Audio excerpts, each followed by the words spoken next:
Hi, my name is Daryl Leary, and this is why I do not do mind-altering drugs like marijuana and alcohol. 18 years ago, back in the year 2000, was the first time I had tried marijuana, alcohol, and cigarettes, all at the age of 27. For 6 months of my life, I smoked weed every weekend and drank alcohol at the bar. And even though I loved smoking weed and how it made me feel, I noticed a very distinct pattern. I would be depressed, smoke weed, and become high and happy, but then when the high wore off, I would be depressed again.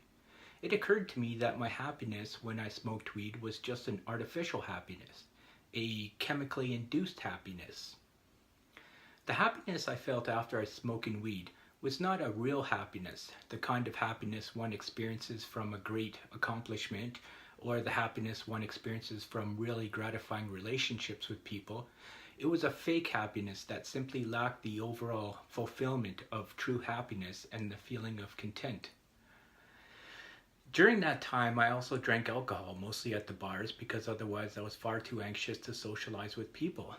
But it was evident to me that I was using alcohol merely as a coping mechanism to dull my anxiety.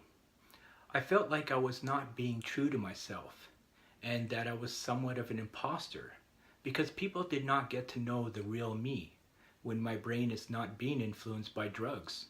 Many times I would feel like a loser when I was high or drunk and encountered someone I respected. And I'm not saying that anyone who gets drunk or high is a loser. I am just saying that this is my truth. This is how I personally felt. I never knew during such altered states from one moment to the next if I was putting my best foot forward or merely making a mockery of myself.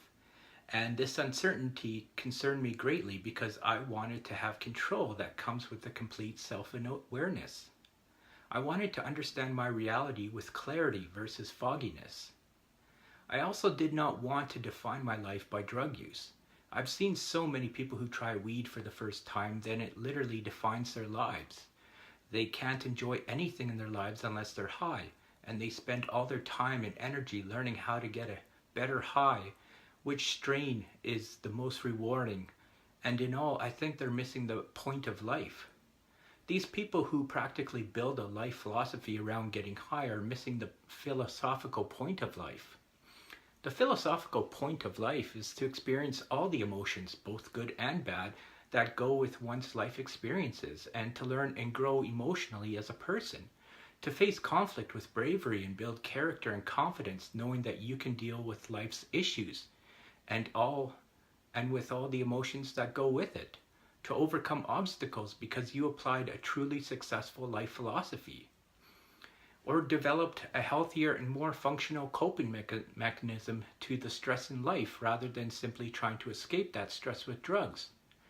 There is a true wisdom in being happy without the escape of drugs. There is so much more honor and valor in facing life head on without the escape of drugs. There is nothing philosophical or spiritual about laying on the couch in a drug-induced state. I have one life to live, and I do not want to miss out on my own life because I was high or drunk the entire time. And mind-altering drugs can become nothing more than an easy escape from reality where no true wisdom and knowledge on how one navigates through conflict in life becomes realized. But another reason I do not do mind-altering drugs is because I want to know that I can appropriately gauge my own mental health. I want to have an awareness of what my true mental health issues are and where those issues are rooted in my thinking.